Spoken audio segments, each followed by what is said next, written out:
தெய்வத்தின் குரல் முதல் பாகம் அத்வைதம்.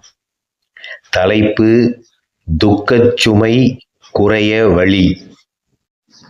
நாம் எல்லோரும் பரம்பொருளைப் பற்றிய உண்மையான ஞானத்தை பெற முயல வேண்டும். இந்த ஞானம் என்பது என்ன?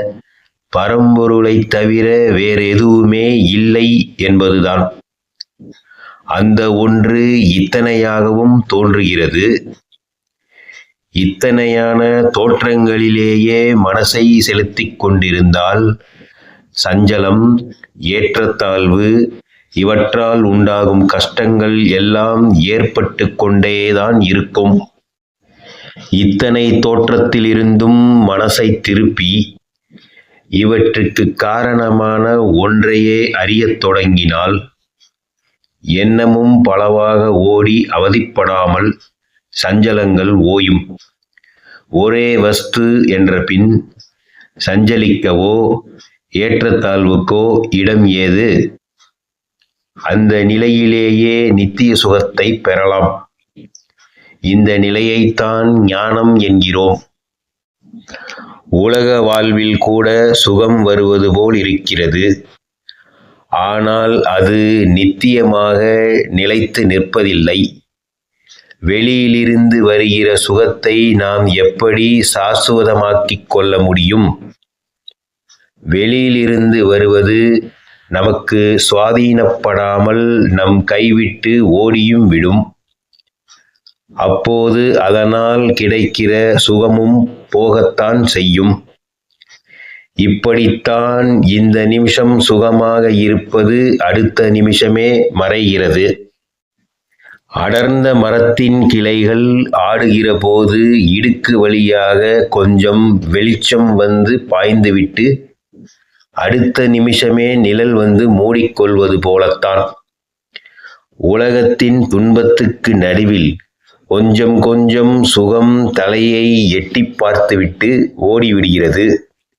நிரந்தர சுகம் என்பது உலகத்துக்கு காரணமான ஒன்றை அறிவதுதான்.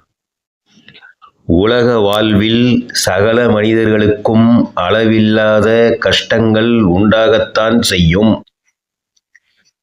பணக்காரன், பெரிய பதவியில் இருப்பவன் கஷ்டமில்லாமல் இருப்பதாக மற்றவர்கள் நினைக்கலாம். அப்படி நினைத்து தாங்களும் அவர்களைப் போல பணமும் பதவியும் பெற பாடுபடலாம். ஆனால் பணக்காரனை, பதவியில் உள்ளவனை கேட்டால் தெரியும் அவனுக்கு எத்தனை கஷ்டங்கள் என்று. நாம் திண்ணையில் இருக்கிறோம். விழுந்தால் சிராய்த்துக் கொள்வதோடோ சுளுக்காவதோடோ போய்விடும். பணக்காரனும் பதவிக்காரனும் மாடி மேல் இருக்கிறான். எனவே அவன் விழுந்தால் எலும்பெல்லாம் முறிந்துவிடும். பிராண ஆபத்து உண்டாகும். ஒருவனுக்கு பணமும் பதவியும் உள்ளபோதே அதனால் உண்டாகிற சிறிது சுகத்தோடு தன் பணம் பதவி போகக்கூடாது என்ற கவலை சுகத்தை விட அதிகமாக இருக்கிறது. இதனால்தான் உலகத்தில் எவனுமே தான் சந்தோஷமாக இருப்பதாக சொல்லக் காணோம். ஒவ்வொருவனும் தானே மகா புத்திசாலி, தானே மிகவும் யோக்கியன், தானே ரொம்பவும் அழகு என்று நினைத்து கொண்டிருப்பது போல் அதிக துக்கமுள்ளவனும் தானே என்று நினைத்து கொண்டிருக்கிறான். துக்கம் நம் உடன்பிறப்பு. நம் பூர்வ கர்மாவின் பயனாக இந்த துக்கங்களுக்கு நாம் முன்னமேயே விதை போட்டிருக்கிறோம். இதிலிருந்து தப்ப வழி இல்லை.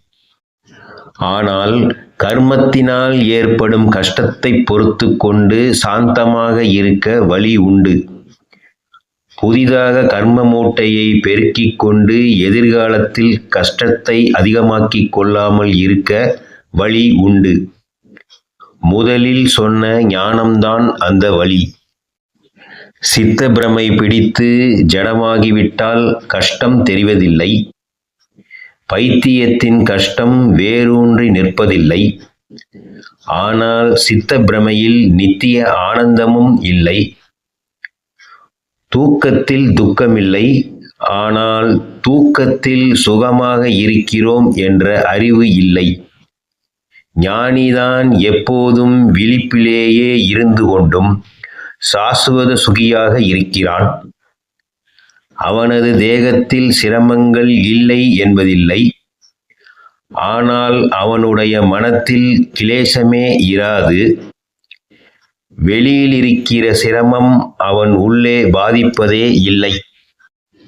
கிணற்று ஜலத்துக்குள் நீர் நிரம்பிய குடத்தை இழுக்கும்போது கனம் தெரிவதில்லை. ஆனால் தண்ணீர் மட்டத்துக்கு மேலே குடம் வந்தவுடன் கனக்க ஆரம்பித்து விடுகிறது. எளிதில் புரட்ட முடியாத பெரிய மரங்களை வெள்ளத்துக்கு அடியாகத்தான் புரட்டி எடுப்பது வழக்கம். அதே மாதிரி நம் துக்கங்களையெல்லாம் ஞானமாகிற தண்ணீரில் அமுக்கிவிட வேண்டும்.